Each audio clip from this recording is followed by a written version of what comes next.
First Braun Strowman, then Aleister Black, then Bray Wyatt. They even released, wait a minute, WWE released Bray Wyatt? You gotta be fucking. Hey, stay connected. Follow Pro Wrestling Bits. Bray Wyatt was released from WWE in shocking fashion, and the wrestling world continues to mourn this news. Like, seriously mourn and grieve this news. As shocking as some of the past releases have been, not only is the Bray Wyatt release the most shocking of them all, it feels most like a funeral. This doesn't feel like a release as much as it feels like a popular character was killed off a television show. If WWE's recent wave of releases in April, May, and June felt like the Red Wedding from Game of Thrones, Bray Wyatt's release feels like, spoiler alert, when Omar Little got popped in the wire. This sucks.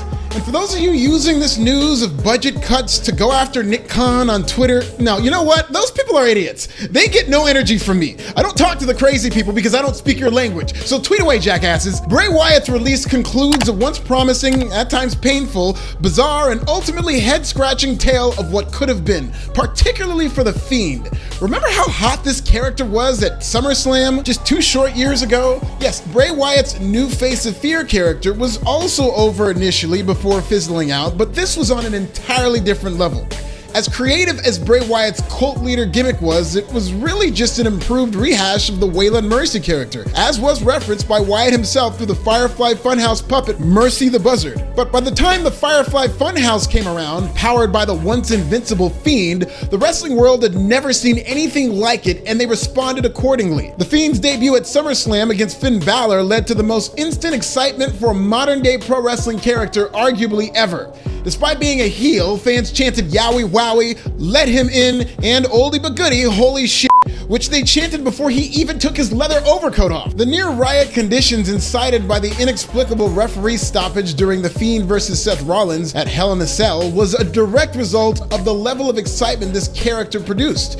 Because when the Golden One Center near my hometown in Sacramento, shout out to them, wasn't given that seemingly academic Fiend Universal title win, that fervent excitement quickly turned into a zealous rage. Instead of "Yowie Wowie, holy shit," and "Let him in," now they were chanting refunds and bullshit in AEW. This was a character that got so hot, its Firefly Funhouse playset sold out immediately, but that crushing loss proved to leave a black mark on the character, one that WWE and Bray Wyatt would never be able to remove right up until Bray Wyatt's release in 2021. Once upon a time, this was the new Undertaker, without question.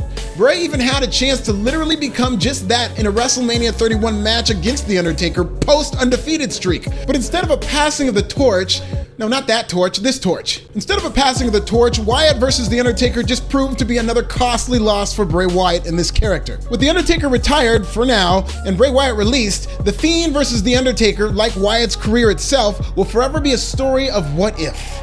Maybe Wyatt's WWE release just had to happen. Bray Wyatt's last gasp match against Randy Orton at WrestleMania 37, months after being burned to a crisp, was a seemingly insurmountable loss amid a series of unnecessary start and stops for a once piping hot character. Despite Wyatt promising a fresh start, there simply may have been no coming back from this in WWE, and maybe WWE realized that. What's next for the mercurial genius that is Bray Wyatt is anybody's guess. And though this may piss off Evil Uno, Bray Wyatt leading the Dark Order almost makes too much sense, especially given his ties to the late great Brody Lee, RIP, and a potential reunion with Braun Strowman. I don't care how basic and predictable of an idea this is. Just book it, AEW, and don't look back. Bray Wyatt should join the Dark Order. With aging internet wrestling darlings like CM Punk and Daniel Bryan dominating the headlines, seriously, should 2 guys in their 40s even be called internet wrestling darlings? They're like dial-up wrestling darlings. And it'd be nice to see somebody in their 30s who AEW could build around and command that type of buzz. Until then, boy, are those Alexa's Playground segments going to be awkward.